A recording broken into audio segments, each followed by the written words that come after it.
Hello and welcome back to all dear students. Welcome to Career Planet. Myself Shelly ma'am, your chemistry mentor और हमारा chapter continue है electrochemistry. ठीक है, मैंने आपको मैसेज पढ़ लिया है जीनिया.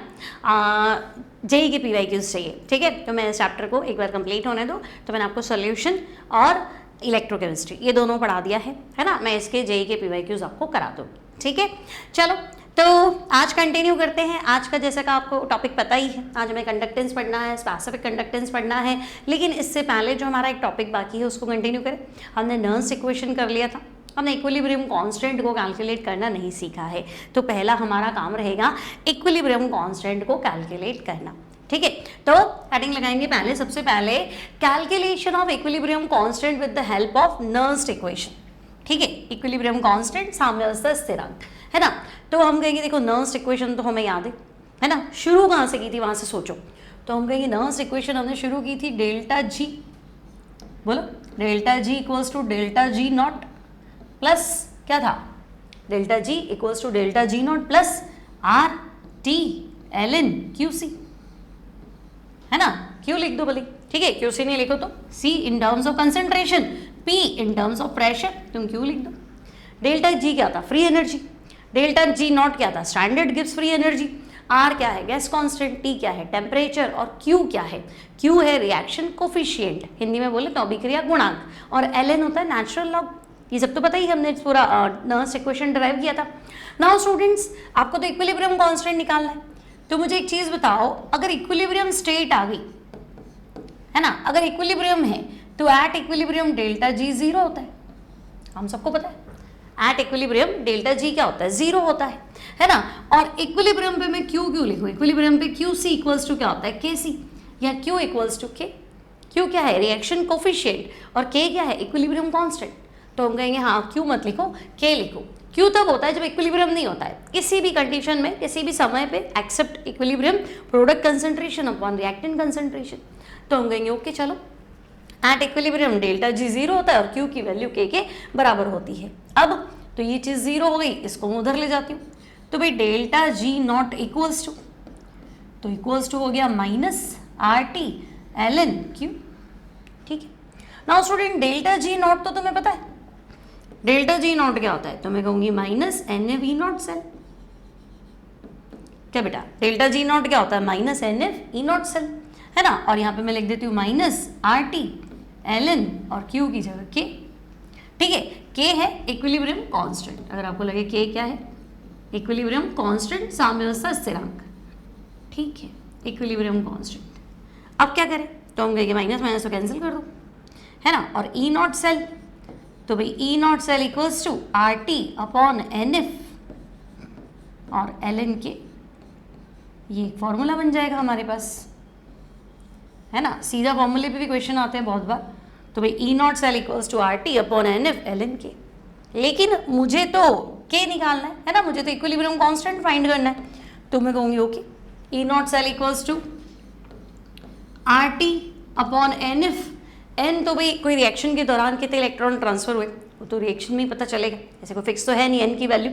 लेकिन बाकी सब तो फिक्स है. R gas constant, T temperature, F Faraday constant, L N होता है नेचुरल लॉग. और नेचुरल लॉग को लॉग बेस 10 में कन्वर्ट करना है तो 2.303 से मल्टीप्लाई करो.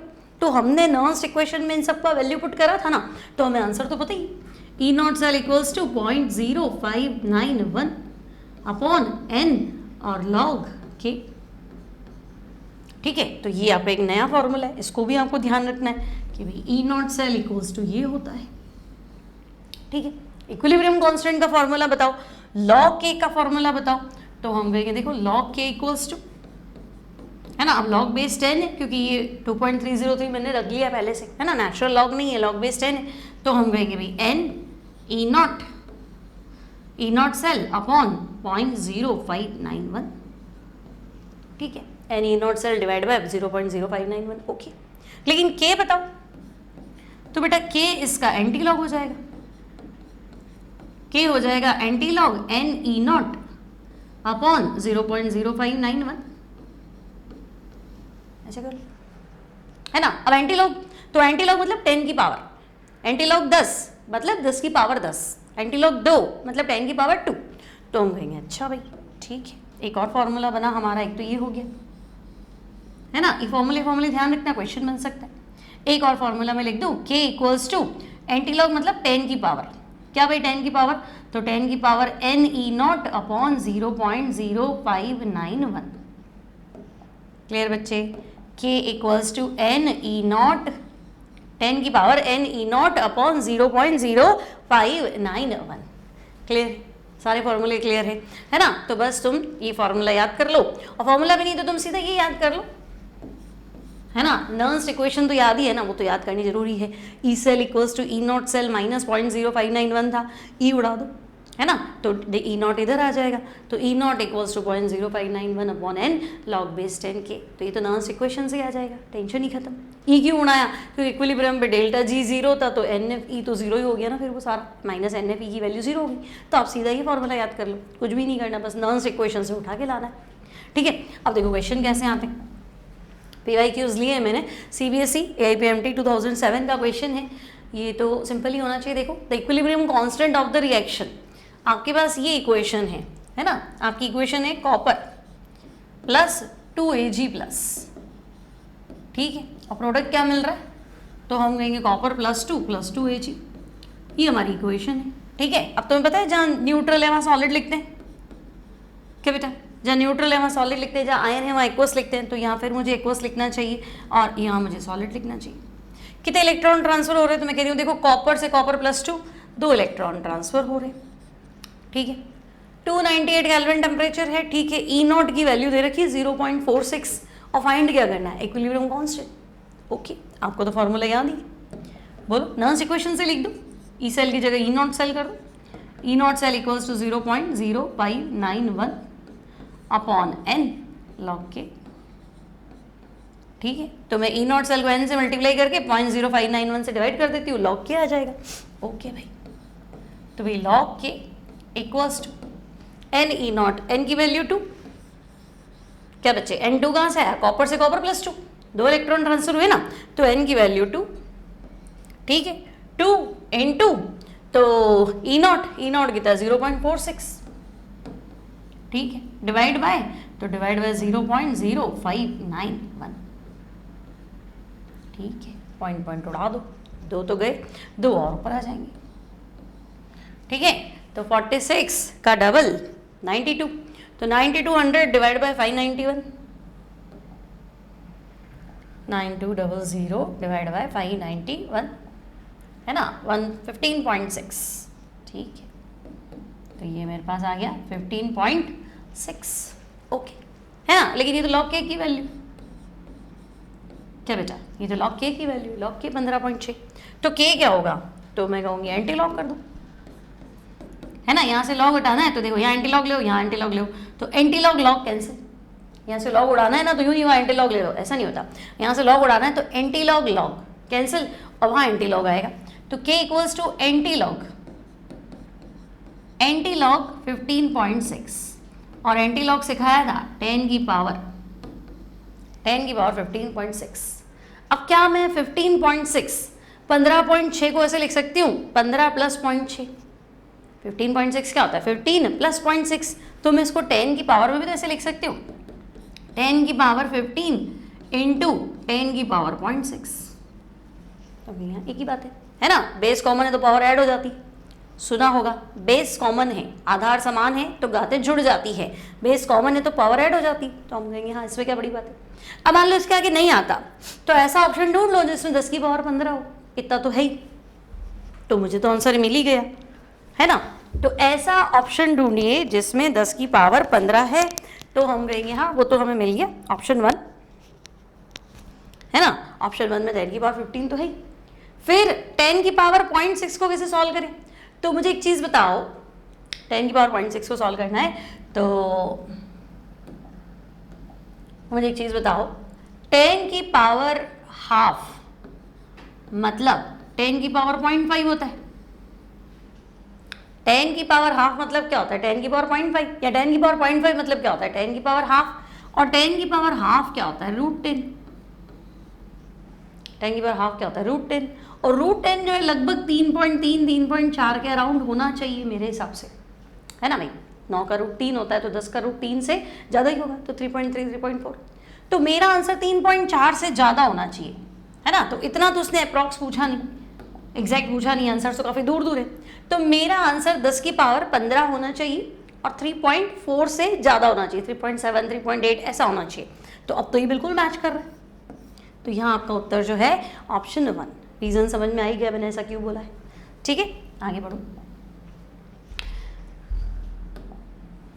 नेक्स्ट देखो, standard EMF of a galvanic cell involving cell reaction with n equals to 2 is found to be 0.0295 volt. ठीक है, और standard EMF of galvanic cell involving, देखो इलेक्ट्रॉन तो आपके 2 ट्रांसफर हो रहे हैं और ई नॉट सेल है 0.295। ठीक है, तो मैंने लिख दिया भाई ई नॉट जो है वो तो है 0.295। मुझे ऐसा क्यों लग रहा है 591 का आधा है, 295, 400, 580 और 10, हाँ 590 का आधा है ना, लग रहा है ना। तो चलो उसको काम में लेंगे। और n की वैल्यू उसने 2 लिख रखी है। कैलकुलेट क्या करना है, इक्विलिब्रियम कांस्टेंट को कैलकुलेट कर लो।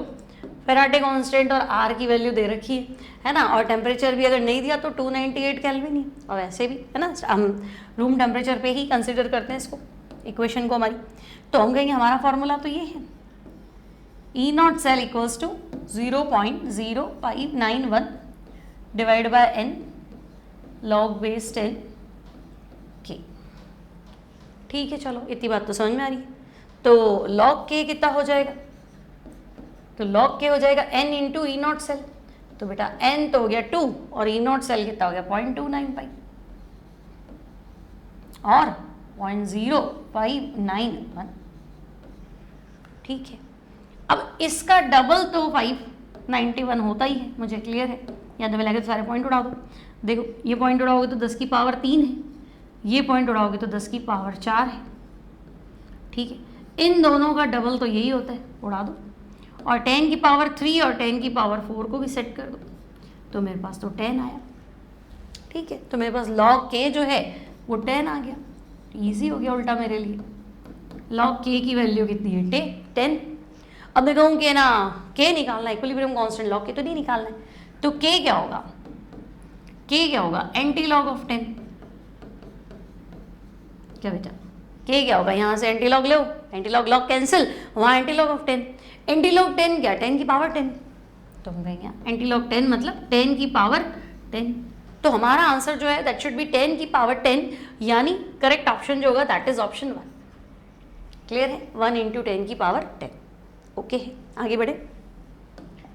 नेक्स्ट देखो, एक हाइपोथेटिकल इलेक्ट्रोकेमिकल सेल है ना। देखो ये सीबीएसई 2000 एआईबीएमटी 2006 में, अभी नीट है ना, पहले मेडिकल का एग्जाम एआईबीएमटी था। ठीक है, तो 2006 का क्वेश्चन है। अब देखो आपको एक इमेजिनरी इक्वेशन दी हुई है, ए से ए प्लस बन रहा है, कंसंट्रेशन x मोल पर लीटर, सॉल्ट ब्रिज है। बी प्लस इसकी कंसंट्रेशन y मोल पर लीटर है और ये बी में कन्वर्ट हो रहा है। सेल का ईएमएफ तुम्हें दे रखा है 0.20। ठीक है, सेल रिएक्शन बताओ, सिंपल सेल रिएक्शन बतानी।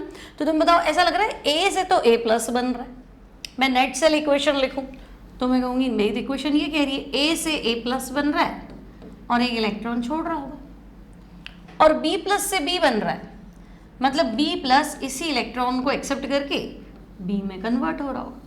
और फाइनल इक्वेशन में बता ही दूंगी इसमें क्या है, बोल फाइनल इक्वेशन बना लोगी ए और बी प्लस, और आंसर क्या होना चाहिए ए प्लस और बी। तो बिल्कुल बच्चों वाले सवाल है, कुछ करना ही नहीं। तो देख लो है कुछ, ए प्लस बी प्लस, आंसर है ए प्लस प्लस बी। सिंपल है, कुछ करना ही नहीं था, है ना, सीधा सीधा सवाल है, सीधा सीधा उत्तर है। नेक्स्ट देखो, नेक्स्ट आपके पास है जिंक इलेक्ट्रोड को हमने डिप किया है 0.1 m ZnSO4 सोल्यूशन। ठीक है, तो कंसंट्रेशन मेरे पास है कितनी है 0.1 m। अब ये जो सॉल्ट है ये 95% ही डिसोसिएट होता है, मतलब जिंक इलेक्ट्रोड को ZnSO4 में डालेंगे तो ZnSO4 मैंने पानी में मिलाया तो मुझे लगा पूरा घुल गया होगा, लेकिन ये तो कह रहा है नहीं 95% ही घुला है। तो कंसंट्रेशन जो होती है दैट इज अल्फा सी, या जिंक प्लस 2 की जो कंसंट्रेशन है ना, जिंक प्लस 2 की कंसंट्रेशन कितनी होगी अल्फा सी। भाई मैंने तो सॉल्यूशन बनाया था 0.1 का, तो टूट जाता Zn अलग और SO4 अलग, जिंक +2 और SO4 -2, तो 0.1 का ये भी 0.1 है और ये भी 0.1 है, पर वो तो टूटा ही नहीं, तो कोई बात नहीं। कितना टूटा? 95%, तो 0.1 का 95% निकाल दो, तो हम कहेंगे ठीक है भाई, तो ये मेरे पास आ गया 0.095। ओके, अब तुम्हें electrode potential E0 Zn +2 Zn तुम्हें दे रखा है -0.76, कैलकुलेट क्या करना है? तुम्हें इलेक्ट्रोड पोटेंशियल कैलकुलेट करना है, तो तुम्हें लगेगा इलेक्ट्रोड पोटेंशियल तो दे रखा है ना Zn +2 Zn इतना, फिर क्यों कैलकुलेट करना? लेकिन तुम एक बात भूल रहे हो, मैंने तुम्हें क्या सिखाया था कि EMF और स्टैंडर्ड EMF बराबर होता है, लेकिन उसकी शर्त होती है। क्या शर्त थी? EMF और E0 सेल है ना, E सेल और E0 सेल बराबर होता है, ठीक है, या SRP E0 SRP और SRP बराबर होता है, लेकिन उसकी कंडीशन होती है जब कंसंट्रेशन 1 मोल पर लीटर हो, तो आपको नर्स इक्वेशन लगाने की जरूरत ही नहीं है, आपका स्टैंडर्ड डेटा ही फाइनल आंसर है। लेकिन आप कहोगे नहीं स्टैंडर्ड डेटा तो ये है लेकिन 1 मोल तो नहीं है भाई, हमारे पास तो बेचारी 0.1 भी नहीं है, उसका भी 95% ही, तो 0.1 का 95% ये है। तो अब तो तुम्हें क्या करना पड़ेगा? नर्स इक्वेशन लगानी। नर्स इक्वेशन लगाने के लिए मुझे ओरिजिनल इक्वेशन चाहिए, तो मैंने तुम्हें पहले भी सिखाया था कि IUPAC सिर्फ और सिर्फ इलेक्ट्रोड पोटेंशियल SRP को कंसिडर करती है, तो मुझे सिर्फ रिडक्शन पोटेंशियल निकालना है किसका? जिंक +2 को जिंक में कन्वर्ट करना है ना, जिंक +2 का SRP बताना है, तो जिंक +2 2 इलेक्ट्रॉन एक्सेप्ट करेगा, जिंक सॉलिड में कन्वर्ट हो जाएगा, ठीक है, क्या टेंशन है यहाँ पे। अब तो मैं अपना नर्स इक्वेशन लगा लूँ, E cell equals to E0 cell -0.0591 upon transfer तो 2 इलेक्ट्रॉन हो रहे हैं, ठीक है, 0.0591 अपॉन n, ठीक है ना, लॉग बेस्ड इन प्रोडक्ट, तो प्रोडक्ट जिंक है लेकिन वो सॉलिड है, और सॉलिड का एक्टिव मास याद होना चाहिए, बोलो सॉलिड का एक्टिव मास कितना होता है? 1, तो उसको तो लेना ही नहीं है मुझे, जिंक की जगह तो मुझे 1 लेना है, अपॉन मुझे क्या करना है? अपॉन मुझे जिंक +2 करना था, ठीक है भाई, अपॉन मुझे जिंक +2 करना है ना। Now E cell equals to, तो भाई E0 सेल ये रहा, माइनस का 0.76 -0.0591 अपॉन 2 लॉग बेस्ड इन है ना 1 अपॉन 0.095, ठीक है, क्लियर। तो बस इसको इतना ही सॉल्व करना है ना, जो मैंने क्वेश्चन लिया था मैंने इसके ऑप्शन से ही लिखे है ना, आंसर जो है वो इसी इक्वेशन फॉर्म में ही पूछा हुआ है, तो आप इसको इतना ही सॉल्व करो, और आपको लगे नहीं मुझे तो पूरा सॉल्व करना है तो कर लो, है ना। क्या चाहिए? log 95 का वैल्यू ही तो चाहिए, और तो क्या ही होगा। तो अब मुझे एक चीज़ बताओ, log मान लो दिया ही नहीं है, इनकेस दिया ही नहीं है, तो मैंने तुम्हें सिखाया ना log 1 0 होता है, log 1 0 होता है, log 10 1 होता है, log 100 2 होता है, log 1000 3 होता है, ये सब तो पता ही है ना। तो अब मुझे बताओ log 100 की वैल्यू 2 है, तो log 95 की वैल्यू 2 से कम होगी। अब तुम चाहे उसको 1.8 लेके सॉल्व करो, 1.9 लेके सॉल्व करो, बन जाएगा। तो तुम है ना ये पॉइंट तो उड़ा दोगे, ऊपर 1000 आ जाएगा, log 1000 की वैल्यू 3 होगी, और log 95 को तुम 2 से थोड़ा कम ले लो, अप्रॉक्स 1.8 ले लो, 1.9 ले लो, 1.85 ले लो, आंसर बन जाएगा, ठीक है। और जो क्वेश्चन है उसमें ये इतना ही डेटा था, तो इसको आंसर निकालना था। ओके, क्लियर है, समझ में आ गया, कर लोगे, है ना। वीडियो अच्छा लगे तो प्लीज़ बच्चों लाइक भी कर दीजिए, शेयर भी कर दीजिए, है ना, थोड़ा मेरे लिए भी इजी हो जाता है। बहुत मेहनत लगती है, बहुत ज़्यादा मेहनत लगती है इन लेक्चर्स को बनाने में, पढ़ाने में, और शेयरिंग जो है वो थोड़ी सी कम रहती है। मुझे लगता है अच्छा कंटेंट है तो बच्चों तक पहुंचना चाहिए, और सब कुछ फ्री ऑफ कॉस्ट है तो ज़्यादा से ज़्यादा बच्चों तक पहुंचना चाहिए। वो बच्चे जो अफोर्ड नहीं कर सकते हैं या अफोर्ड कर पा रहे हैं बट अच्छा कंटेंट नहीं मिल पा रहा है, या टीचर के साथ ट्यूनिंग नहीं बैठ रही है, या बड़े बड़े ब्रांडेड कोचिंग्स में पढ़ रहे हैं बट टीचर के साथ वो ट्यूनिंग नहीं है, वो मज़ा नहीं आ रहा है ना, या 2 चैप्टर एक टीचर से समझ में आते हैं, फिर जैसे ही टीचर के साथ सब कुछ सेट होता है कि हाँ ये तो बहुत बढ़िया पढ़ा रहा है टीचर का, 2 चैप्टर के लिए फिर नया, फिर 2 पढ़ते हैं, फिर तीसरा आ जाता है, फिर नया आ जाता है, ऐसे करके 5-6 टीचर से पढ़ के सबके साथ तो वो ट्यूनिंग सेट हो ही नहीं सकती, वो अफेक्शन ही नहीं हो पाता। तो है ना, हालांकि वो लोग अपने बेस्ट परफॉर्मेंस देने के लिए अलग अलग टीचर्स को हायर करते हैं आपके लिए सब कुछ अच्छा करने के लिए, बट ज़्यादा ही अच्छा करने के चक्कर में गड़बड़ हो जाती है ना। तो ऐसे बच्चों के साथ आप शेयर करेंगे तो मुझे भी अच्छा लगेगा। आपको लग रहा है कि नहीं मैम मेहनत कर रही हैं, हमारे लिए बहुत कुछ कर रही हैं, तो थोड़ा सा तो आप भी कर सकते हैं, थोड़ा सा शेयर, एक लाइक, एक कमेंट, है ना, और थोड़ा स्प्रेड कर दोगे तो it will helpful for me. तो मैं क्या ही बोल सकती हूँ, ठीक है। चलो नाउ स्टूडेंट्स, नेक्स्ट टॉपिक है मेरे पास determination of single electrode potential, है ना, कि भाई आपने एक एक इलेक्ट्रोड का पोटेंशियल कैसे बता दिया। आप कैसे कह सकते हो कि E0 कॉपर प्लस 2 कॉपर 0.34 है, आपको कैसे पता है कि जिंक का SR भी माइनस का 0.76 है ना, या सिल्वर का SR भी 0.8 के आसपास आ रहा है, आपको कैसे पता? बात तो सही, हमें कैसे पता? तो देखो हुआ क्या, हमारे पास जो मशीन है, हमारे पास पोटेंशियोमीटर है, हमारे पास जो साधन है, वो दो इलेक्ट्रोड के बीच का पोटेंशियल डिफरेंस बताते हैं, x माइनस वाई बताते हैं, x माइनस वाई इतना है, y माइनस जेड इतना है, z माइनस ए इतना है ना, a माइनस बी इतना है, ऐसे बता रहे। एग्जैक्ट तो मुझे कुछ बता ही नहीं रहे, तो मैं क्या करती हूँ, किसी एक इलेक्ट्रोड के पोटेंशियल को अपनी मर्जी से 0 मान लेती हूँ, है ना।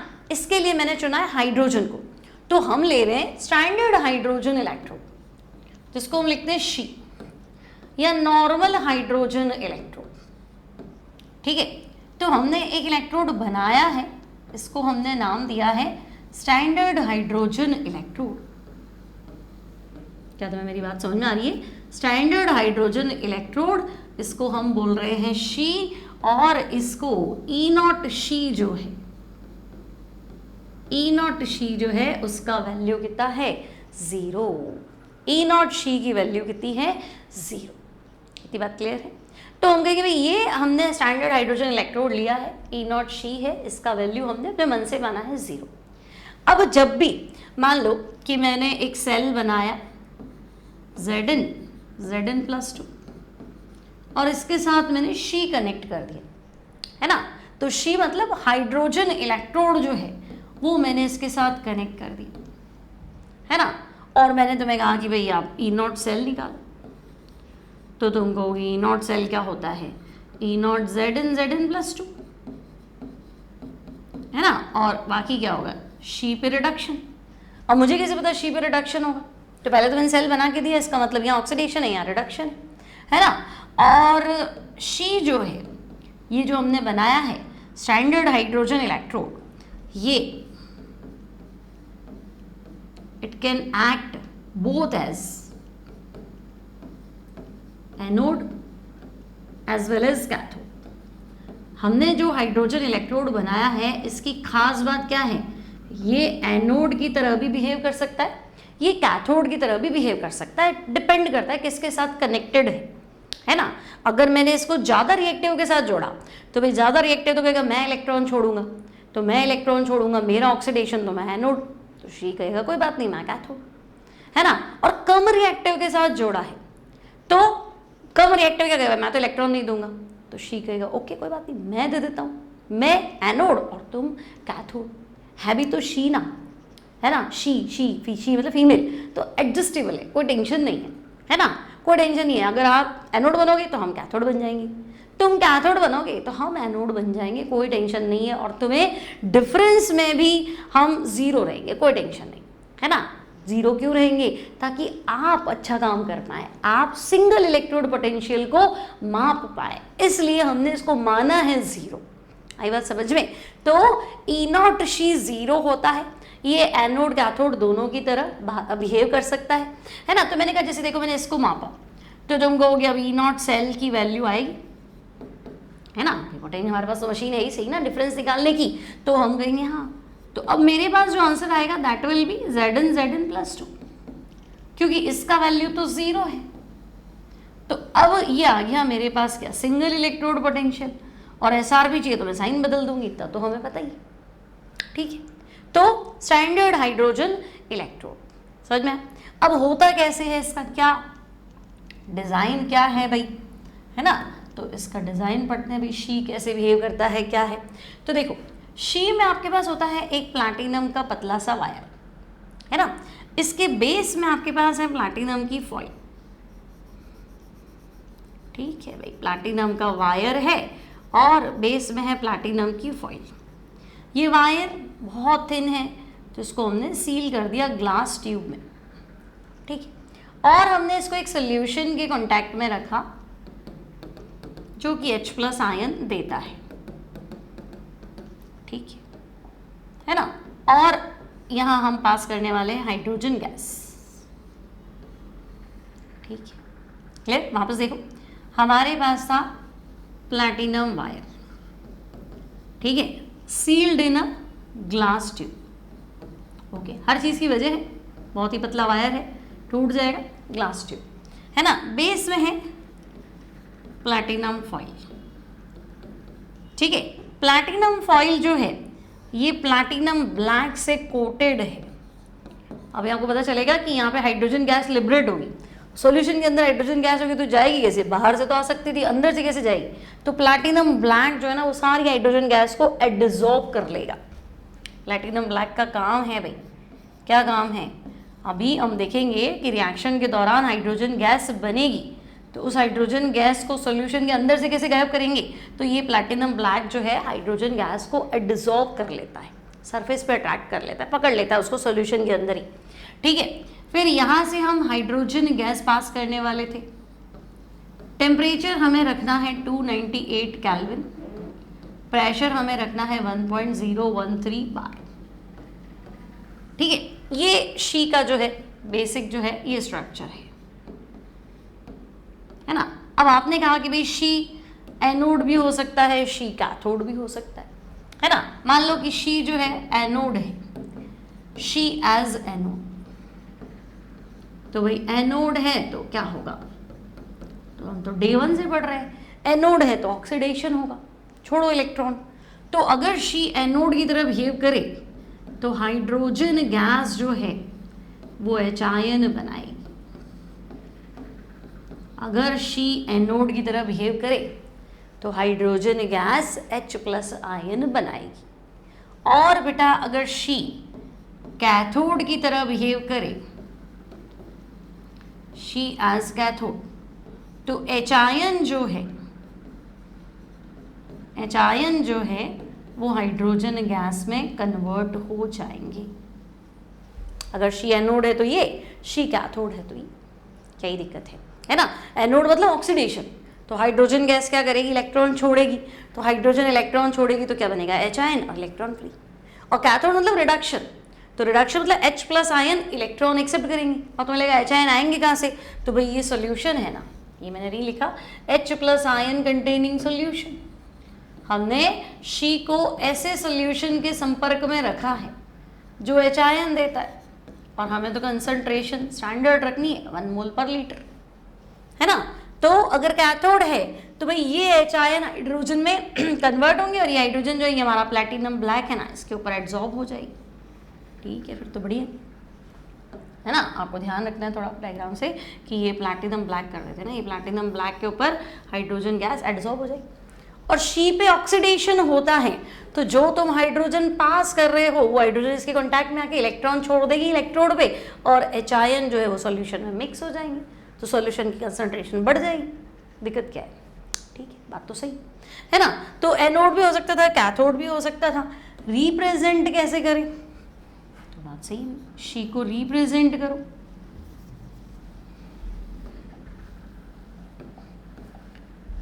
रिप्रेजेंटेशन ऑफ शी,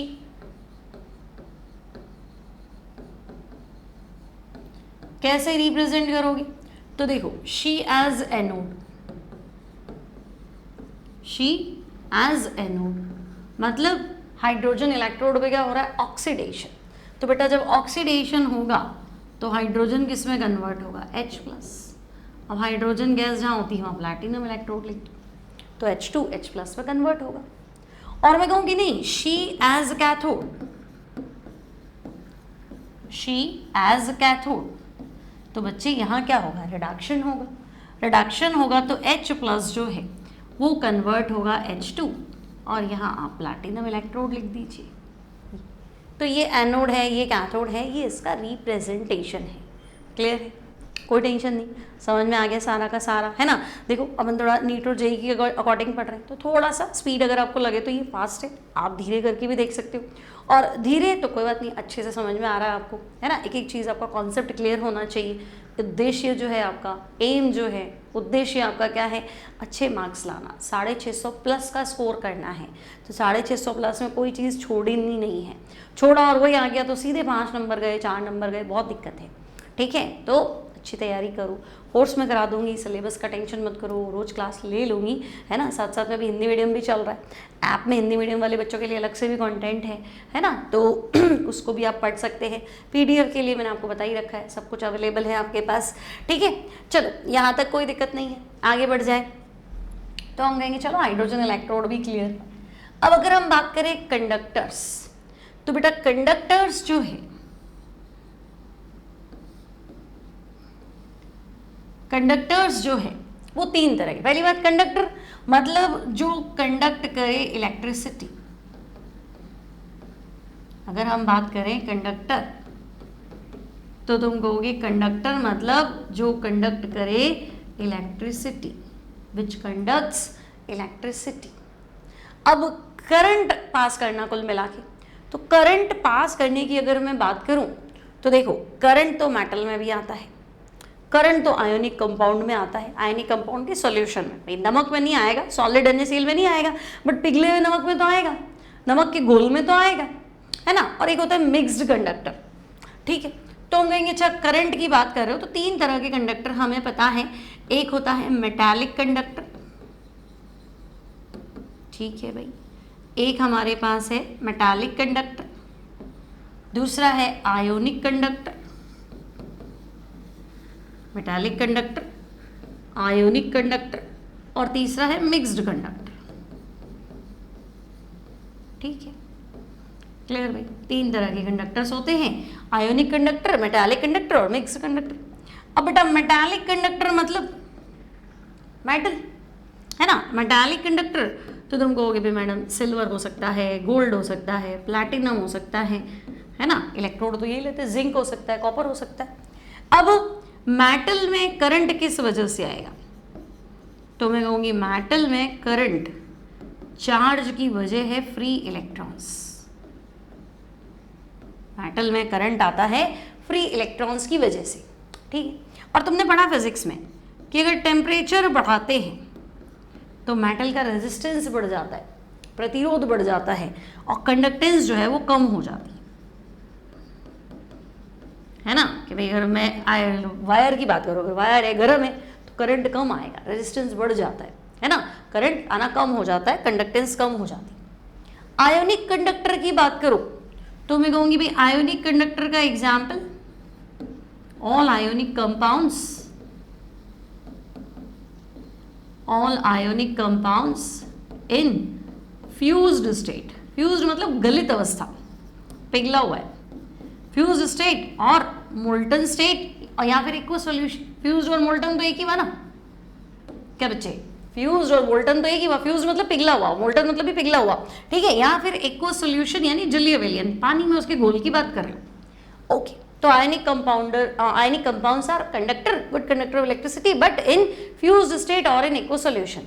ठीक है, अब करंट क्यों आता है, तो हम कहेंगे जैसे ही अब वो पिघल गया या वो पानी में गया, इसका मतलब क्या हुआ, इसका मतलब उसने आयंस दे दी, है ना। सोडियम क्लोराइड पानी में गया तो Na+ अलग, Cl- अलग, तो भाई आयंस दे दिए ना, तो आयंस दे दिए तो प्लस अपना कैटायन कैथोड पे जा रहा है, माइनस हमारा एनायन एनोड पे जा रहा है, मस्ती से आयंस चल रहे हैं, तो चलो करंट आए, है ना। तो इसका जो चार्ज कैरियर है वो क्या है, तो वो आयंस है।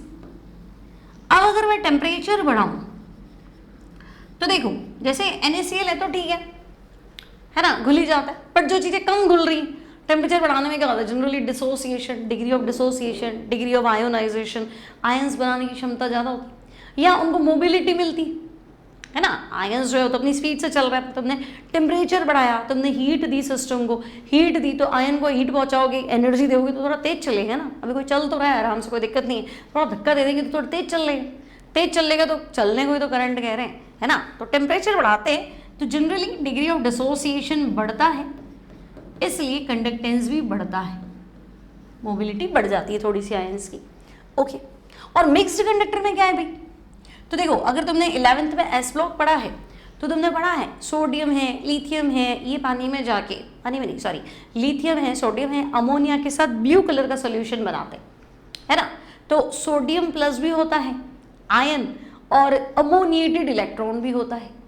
तो सोडियम प्लस तो तुम्हारा आयन है, तो आयन चलेगा इसी, और अमोनिएटेड इलेक्ट्रॉन है तो इलेक्ट्रॉन को तो बैठा नहीं सकते, वो भी चलेगा। तो आयन भी चल रहा है, इलेक्ट्रॉन भी चल रहा है, तो दोनों की वजह से है ना करंट। तो मिक्स्ड कंडक्टर मतलब, तो मैं कहूँगी इसका एग्जाम्पल ध्यान रखना, सोडियम या लिथियम किसमें, लिक्विड अमोनिया में, ठीक है। और कोई कहेगी भाई इनका चार्ज कैरियर कौन है, तो हम तो कह ही रहे हैं ना कि ये मिक्स्ड है, तो चार्ज कैरियर इनका आयंस भी होता है और इलेक्ट्रॉन भी होता है। Sodium in liquid ammonia, lithium in liquid ammonia, sodium plus ammoniated और इलेक्ट्रॉन माइनस अमोनिएटेड, तो दोनों चलेंगे, ठीक है। तो दोनों ही चार्ज कैरियर है, तकलीफ क्या है। अच्छा भाई, अच्छी बात है, ठीक है। अब हम सेल की बात करें, है ना। अब हमारे पास नया topic resistance, resistivity, conductance and conductivity, ठीक है। अब देखो रेजिस्टेंस का मतलब क्या है, हिंदी में बोलते हैं प्रतिरोध, रेजिस्टेंस, है ना। तो प्रतिरोध, बाधा उत्पन्न करना, हिंड्रेंस क्रिएट करना। तो रेजिस्टेंस का मतलब है hindrance in the flow of current, hindrance in flow of current. Current चल रही है पर मैंने कोई ना कोई खुराफात कर दी, तो मैंने, है ना, जैसे करंट आ गया, बीच में लकड़ी लगा दी, करंट आ रहा था यहाँ टच करने में, चप्पल पहन के खड़े हो गए, तो वो रेजिस्टेंस है ना, करंट को पास नहीं होने देगा, सर्किट कंप्लीट नहीं होने देगा, है ना, अर्थिंग नहीं होने देता है वो, है ना, तो फिर करंट आता नहीं, ठीक है। मतलब समझे ना, करंट अपने पास आ रहा है, अपन से पूरी बॉडी में गया, है ना, पूरी बॉडी से वापस वो घूमेगा कैसे, चप्पल पहना हुआ है ना, तो अर्थ से कनेक्टेड नहीं। आई बात समझ में, जैसे बिजली के तार पे तो अटक गए, लेकिन अगर आप जमीन से टच नहीं हो तो करंट नहीं आता है, क्लियर, अर्थिंग नहीं होती, सर्किट कंप्लीट नहीं होता है तो करंट नहीं आता है, ठीक है। इसलिए वो देखा होगा तो कबूतर बैठ जाता है तार पे, उसको तो करंट आता नहीं है, हमने टच ही कर लिया तो हम करंट पे, क्योंकि हम लटकते नहीं हैं, हम लटके हुए और ज़मीन को टच कर रहे हैं तो करंट आता है, ऐसे, ठीक है। तो hindrance in the flow of current, उसको हम रेजिस्टेंस कहते हैं, क्लियर, ओके, मान लेते हैं। और रेजिस्टिविटी, तो हम कहेंगे देखो, अगर मैं एक सेल की बात करूँ, भाई मुझे तो यहाँ पे है ना मेटेलिक कंडक्टर की बात नहीं करनी है ना, मुझे यहाँ किसकी बात करनी है, तो मैं कहूँगी मुझे यहाँ आयोनिक कंडक्टर की बात करनी है। केमिस्ट्री में कौन सा सेल बनाएंगे, मेटल का सेल नहीं बना रहे, हम किसका सेल बना रहे हैं, तो हम कहेंगे हम करंट कैसे पास कर रहे हैं, हम तो सेल कैसा बना रहे हैं, एक इलेक्ट्रोड ले रहे हैं, कैथोड ले रहे हैं, एनोड ले रहे हैं, कोई इलेक्ट्रोलाइट घोल रहे हैं, उससे हम केमिकल एनर्जी को इलेक्ट्रिकल एनर्जी में कन्वर्ट कर रहे हैं, ठीक है। तो ये कह रहे हैं अच्छा ठीक है भाई, आपके पास एक तो कैथोड है, आपके पास एनोड है, चलो कंडक्टिविटी सेल बना लेते हैं, या हम इलेक्ट्रोलाइट भर लेते हैं, है ना, ठीक है, और ये हम आगे इसको बैटरी से कनेक्ट कर देते हैं, चलो। तो हम कहेंगे भाई ये हमारा सॉल्यूशन है जिसकी हमें करंट बतानी है, ओके, है ना। ये हमारे इलेक्ट्रोड्स हैं, क्लियर, और इनको हम आपस में बैटरी से नहीं कनेक्ट करेंगे क्योंकि हमें इन्हीं से करंट चाहिए, ठीक है। तो हम कहेंगे चलो इलेक्ट्रोड्स लगा दिए, सॉल्यूशन लगा दिया। अब तो बेटा ये जो दो इलेक्ट्रोड है, इन दोनों के बीच का डिस्टेंस, तो हम कह रहे हैं हम रख लेते हैं डिस्टेंस 1 सेंटीमीटर, और ये जो इलेक्ट्रोड ले रही इसका एरिया भी तो वो चाहिए ना, तो वो एरिया में ले लेती हूँ 1 सेंटीमीटर स्क्वायर, ठीक है। तो देखो अगर दो जनों के बीच की दूरी 1 सेंटीमीटर और ये जो एरिया है ये 1 सेंटीमीटर स्क्वायर है, मतलब 1 सेंटीमीटर इंटू 1 सेंटीमीटर स्क्वायर, यानी 1 सेंटीमीटर क्यूब हो गया, 1 सेंटीमीटर इंटू 1 सेंटीमीटर स्क्वायर क्या हो गया, 1 सेंटीमीटर क्यूब हो गया। तो हम कहेंगे हाँ इसमें क्या है, तो 1 सेंटीमीटर क्यूब मतलब 1 ml होता है, तो हम कहेंगे हाँ।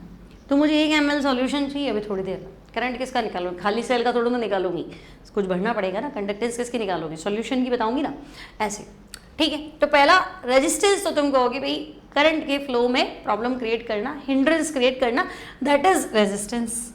अब रेजिस्टेंस जो होता है बेटा वो आपने जो दो इलेक्ट्रोड लिए हैं उन दोनों के बीच के डिस्टेंस के डायरेक्टली प्रोपोर्शनल।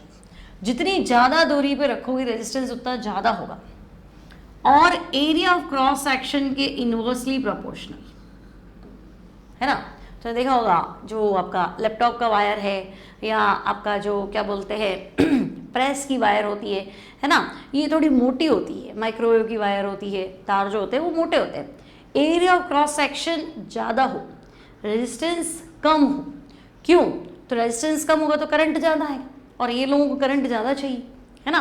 बिजली का बिल जो है वो माइक्रोवेव चलाने से ज़्यादा आता है, लैपटॉप जो है वो ज़्यादा उसको करंट चाहिए, हाई मतलब अपन प्लग लेते हैं ना, बड़ा वाला लेते हैं ऐसे, ठीक है। तो हम कहेंगे भाई रेजिस्टेंस वायर के लेंथ के, या फिलहाल वायर तो नहीं है मेरे पास तो कंडक्टिविटी सेल है, तो दो इलेक्ट्रोड के बीच की डिस्टेंस के directly proportional, area of cross section के इनवर्सली प्रोपोर्शनल, तो आर प्रोपोर्शनल टू, तो मैं कहूँगी एल अपॉन ए, और आर इक्वल्स टू, तो मैं कहूँगी रो एल अपॉन ए, ठीक है। तो यहाँ मुझे एक फॉर्मूला मिला R equals to rho L upon A. Now students rho क्या है? तो रो है रेजिस्टिविटी। रो क्या है? तो रो है रेजिस्टिविटी, ठीक है भाई, रो आपकी है रेजिस्टिविटी। तो रो इक्वल्स टू, तो मैं कहूंगी R into A upon L, है ना। रो इक्वल्स टू क्या? R into A upon L, इधर ले जाओ, एल नीचे आ जाएगा, ठीक है। अब यूनिट बताओ, तो देखो रेजिस्टेंस की यूनिट तो होती है ओम, रेजिस्टेंस की यूनिट क्या होती है? ओम ओम ओम ओम, ठीक है। रेजिस्टिविटी रो की यूनिट क्या होती है? तो मैं कहूंगी R तो ओम है, ये सेंटीमीटर स्क्वायर है ना। दो इलेक्ट्रोड के बीच की दूरी area of cross section 1 centimetre square लिया था ना, और दो इलेक्ट्रोड के बीच की दूरी 1 सेंटीमीटर है, तो ये सेंटीमीटर, तो तुम्हें दिख ही रहा है ना।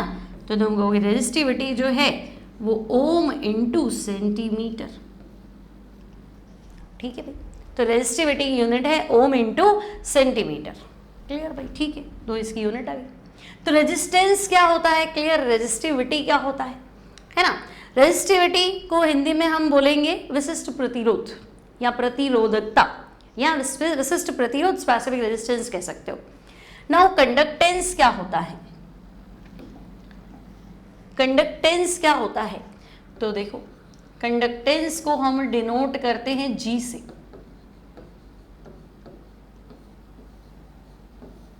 कंडक्टेंस G, चालकत्व, ठीक है। तो भाई कंडक्टेंस मतलब करंट आना, और रेजिस्टेंस मतलब करंट को विरोध करना, है ना। तो कैसे बोलो? तो मैं कहूँगी कंडक्टेंस मतलब कितनी करंट आ रही है, कितना वो इलेक्ट्रिसिटी को फ्लो करने में सपोर्ट कर रहा है।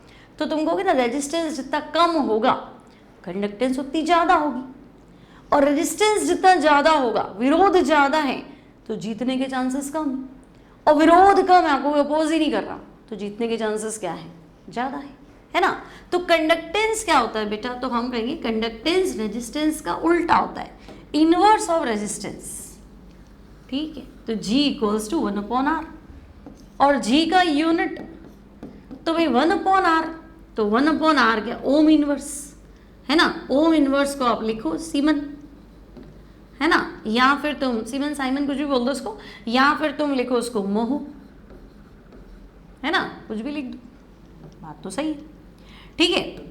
अब कंडक्टेंस हो गया, तो मैं आपसे कहूँ कि नहीं, आप तो ऐसा करो स्पेसिफिक कंडक्टेंस, स्पेसिफिक कंडक्टेंस बताओ।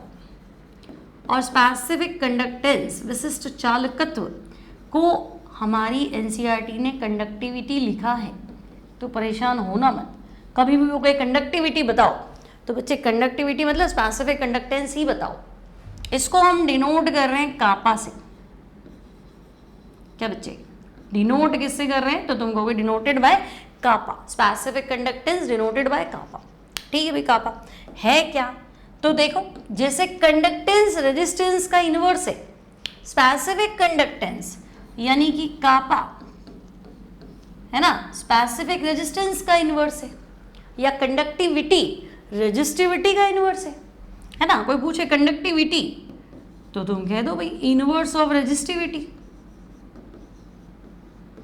क्या बेटा, कंडक्टिविटी इनवर्स ऑफ रेजिस्टिविटी, है ना, रेजिस्टिविटी क्या था, रो, तो रो का उल्टा, तो कापा इक्वल्स टू 1/रो।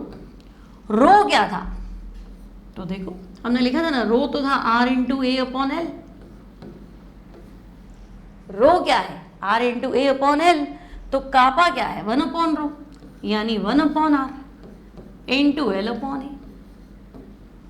तो kappa equals to 1/R into L upon A. तो बात तो ठीक है। तो मैं ऐसे भी कह दूं कि भाई कापा इक्वल्स टू 1/R को तो मैं जी लिखती हूँ, 1/R को क्या लिख सकते हैं, जी, है ना, जी इंटू एल अपॉन ए। फिर जी क्या है, तो हम कहेंगे कंडक्टेंस। क्या बेटा, जी क्या है, जी क्या था, inverse of resistance. Inverse of resistance क्या होता है, कंडक्टेंस। एल अपॉन ए क्या है, तो एल अपॉन ए है सेल कांस्टेंट, है कि नहीं। एल अपॉन ए क्या है, तो एल अपॉन ए है सेल कांस्टेंट। तो हम कहेंगे kappa equals to conductance into cell constant. Kappa equals to conductance into cell constant. अब सेल कांस्टेंट क्यों, तो उसको फिर देखते हैं। सेल कांस्टेंट क्यों बोला, देखो सारे फॉर्मूले देखो। पहले मैंने कहा रेजिस्टेंस, तो तुमने कहा आर, है ना। मैंने तुम्हें कहा रेजिस्टेंस जो है वो दो इलेक्ट्रोड के बीच की डिस्टेंस के directly proportional, area of cross section के इनवर्सली प्रोपोर्शनल। तो R proportional to L upon A, R equals to rho L upon A, ठीक है। और रो क्या है, तो resistivity, rho equals to R into A upon L, सही। फिर मैंने कहा चलो ठीक है, कंडक्टेंस की बात करो, तो तुमने कहा G equals to 1/R, kappa equals to 1/रो, तो kappa equals to 1/R into L upon A. फिर कापा इक्वल्स टू 1/R को क्या लिखा था, G into L upon A. फिर कापा इक्वल्स टू जी मतलब कंडक्टेंस, जी मतलब कंडक्टेंस, और एल अपॉन ए मतलब सेल कांस्टेंट। तो kappa equals to conductance into cell constant. सारी बातें क्लियर है। अब हमने कहा चलो ठीक है, चलो मान लिया आपकी सारी बातें। तो देखो kappa equals to G into cell constant L upon A, यानी अगर आपने दो इलेक्ट्रोड के बीच की डिस्टेंस 1 सेंटीमीटर रखी और area of cross section 1 centimetre square रखा, तो जो सेल में सॉल्यूशन भरोगे उसकी जो कंडक्टेंस आएगी वो कापा होगी। बात तो सही। आपने सेल में दो इलेक्ट्रोड के बीच का डिस्टेंस कितना रखा, 1 सेंटीमीटर, है ना। डिस्टेंस बिटवीन टू इलेक्ट्रोड कितना रखा, 1 centimetre. Area of cross section कितना है, 1 सेंटीमीटर स्क्वायर। तो पूरा बना कितना, 1 सेंटीमीटर क्यूब मतलब 1 ml। तो यहाँ बस जो ये 1 ml सॉल्यूशन है ना, इसी की कंडक्टेंस की बात कर रही हूँ, है ना। 1 ml की बात कर रही हूँ, 1 सेंटीमीटर क्यूब। 1 ml सॉल्यूशन की जो कंडक्टेंस है ना बेटा, वो कापा है। अब तुमको मैंने तो 5 लीटर भर दिया है, 2 लीटर भर दिया, मुझे मतलब नहीं, कापा मेरा फिक्स है, 1 ml की बात करेंगे, है ना। तो तुम कहोगे स्पेसिफिक कंडक्टेंस की अगर आप बात कर रहे हो, तो स्पेसिफिक कंडक्टेंस मतलब कंडक्टेंस ऑफ 1 ml सॉल्यूशन, है ना, या 1 सेंटीमीटर क्यूब सॉल्यूशन। इसलिए डाइल्यूशन बढ़ाने से कापा पे कोई फर्क नहीं पड़ता है ना। तुम कहोगे भाई हमें तो क्या करना है, सॉरी कापा पे फर्क पड़ता है ना। कैसे, तो चलो वो तो मैं अगली टर्न में बताऊंगी कापा कैसे चेंज होता है, और आपका क्या बोलते हैं लैम्डा एम कैसे चेंज होता है। फिलहाल ये क्योंकि डाइल्यूशन बढ़ाओगे तो 1 ml तो ठीक है, पर आयंस तो बदल जाएंगे ना बेटा।